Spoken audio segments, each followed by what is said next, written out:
మా మెదక్కి వచ్చిండు వాళ్ళ క్యాండిడేట్ నామినేషన్కి. ఏడుపాయల దుర్గమ్మ తల్లి మీద ఒట్టేసి చెప్తున్నా 15 ఆగస్టులో మాఫీ చేస్తా అన్నాడు. వరంగల్ పోయిండు, సమ్మక్క సారలమ్మ సాక్షిగా మాఫీ చేస్తా అన్నాడు.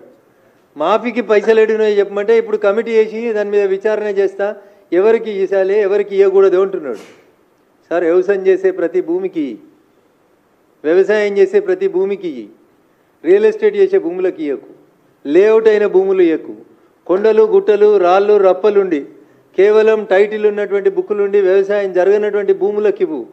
కానీ 2 ఎకరాలకి ఇవ్వాలన్నా, 5 ఎకరాలకి ఇవ్వాలన్నా, 10 ఎకరాలకి ఇవ్వాలన్నా అని ఒక కొత్త కార్యక్రమం పెట్టి, నేను చాలా స్పష్టంగా చెప్తా ఉన్నా భారతీయ జనతా పార్టీ పక్షాన, ఏ రైతు పొలం దున్నుతున్నాడో, ఏ భూమిలో అయితే పంట పండుతుందో అది ఎన్ని ఎకరాలు ఉన్నా ఇర్రెస్పెక్టివ్, 5 ఎకరాలు 10 ఎకరాలు 9 3 6 ఎంతున్నా సరే మనం ఇచ్చేది రైతుకి భరోసా. కాబట్టి ఎన్ని ఎకరాలు వ్యవసాయం చేస్తే అన్ని ఎకరాల వ్యవసాయ భూములకి రైతు భరోసా ఇయ్యి అని చెప్పి డిమాండ్ చేస్తా ఉన్నాం. మీరు చెప్పుర్రి 2 ఎకరాలు ఇవ్వమంటారా, మీరు చెప్పుర్రి 5 ఎకరాలు ఇవ్వమంటారా అని మళ్ళీ క్వశ్చన్స్ అడగొద్దు. ఎలిజిబుల్ ఉన్న ప్రతి రైతుకి, భూమి ఉన్న ప్రతి రైతుకి ఎన్ని ఎకరాల భూమి ఉంటే అన్ని ఎకరాలకి రైతు భరోసా ఇవ్వండి.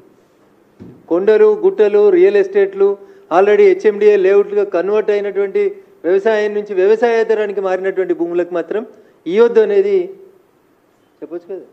100% మేము పార్టీగా చెప్పడానికి ఎలాంటి సంకోచం లేదు.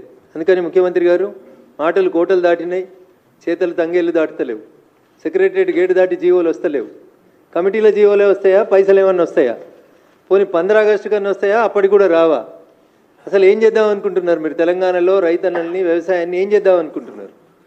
వానలు సరిగా పడతలేవు, రైతులు ఇబ్బంది పడుతున్నారు, ఎరువులు లేవు, విత్తనాలు లేవు.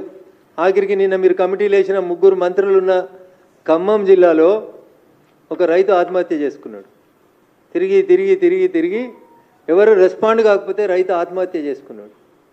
ప్రతిపక్షంలో ఉన్నప్పుడు చాలా మాట్లాడిన రేవంత్ రెడ్డి గారు, ఇలా మీరే ముఖ్యమంత్రి.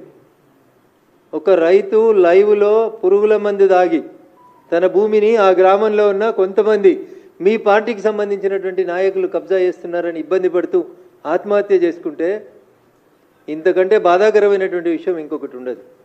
ధరణి అట్లే ఉంది, రైతుల సమస్యలు అట్లే ఉన్నాయి, ఎక్కడి కష్టాలు అక్కడే ఉన్నాయి. ఇంకా మీరు టైంపాస్ చేసేటువంటి కార్యక్రమాన్ని మానుకొని వెంటనే తెలంగాణ రైతాంగాన్ని ఆదుకోవాలని భారతీయ జనతా పార్టీ పక్షాన రాష్ట్ర ప్రభుత్వాన్ని డిమాండ్ చేస్తూ, ఇచ్చిన హామీలను నిలబెట్టకపోతే రైతన్నల పక్షాన ఉద్యమిస్తామని చెప్పి కూడా ఈ సందర్భంగా వారిని హెచ్చరిస్తా ఉన్నాం. Thank you.